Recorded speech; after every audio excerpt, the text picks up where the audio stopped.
അതെ, ഇവിടെ എത്ര പേർക്ക് രാവിലെ നല്ല ബീഫ് കറിയും പൊറോട്ടയും കഴിക്കാൻ ഇഷ്ടമാണ്?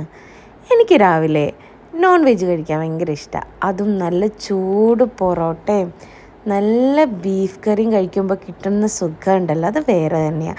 എനിക്ക് ഈ രാവിലെ ദോശ, ഇഡലി, വട, ഗർഭ അതിനേക്കാളും കുറച്ചും കൂടി കൂടുതൽ ഇഷ്ടം നല്ല ചൂട് ചൂട് പൊറോട്ടയും അതിൻ്റെ കൂടെ രാവിലെ കിട്ടുന്ന ഒരു ബീഫ് കറിയുണ്ട്.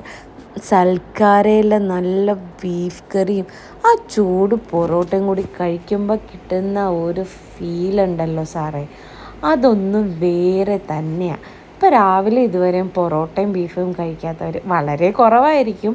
എന്നാലും ഈ ദോശ കഴിക്കുന്ന കുറേ ആൾക്കാരില്ലേ, അവരോട് എനിക്കൊരു കാര്യം പറയാനുണ്ട്. രാവിലെ നല്ല ചൂട് പൊറോട്ടയും ബീഫ് കറിയും ഒന്ന് നിങ്ങൾ കഴിച്ചു നോക്കണം. അപ്പോൾ കിട്ടുന്ന ആ ഒരു എനർജി ഇല്ലേ, അത് എന്താ പറയുക, ദോശയും സാമ്പാറും പുട്ടും കടലയൊന്നും കഴിച്ചാൽ കിട്ടില്ലെന്ന് എനിക്ക് തോന്നിയിട്ടുണ്ട്. നിങ്ങളുടെ അഭിപ്രായം എന്താ? താഴെ കമൻറ്റ് ചെയ്യണേ. നല്ല സോഫ്റ്റ് എല്ലോട് കൂടിയുള്ള ബീഫും ആ പൊറോട്ടയും കൂടി കൂട്ടി കുഴക്കുമ്പോൾ കിട്ടുന്ന ഫീലുണ്ടല്ലോ സാറേ, അതൊന്ന് വേറെ തന്നെയാണ്. രാവിലെ പൊറോട്ടയും ബീഫ് കറിയും കഴിക്കാൻ മൂടില്ല എന്ന് പറഞ്ഞാൽ കെട്ടിയോൻ ഓർഡർ ചെയ്തത് മസാല ദോശയാണ്. മസാല ദോശയുടെ ടേസ്റ്റ് എങ്ങനെയുണ്ടെന്നൊന്ന് അറിയണമല്ലോ, അതുകൊണ്ട് ഞാനും കഴിച്ചു വരുവാ.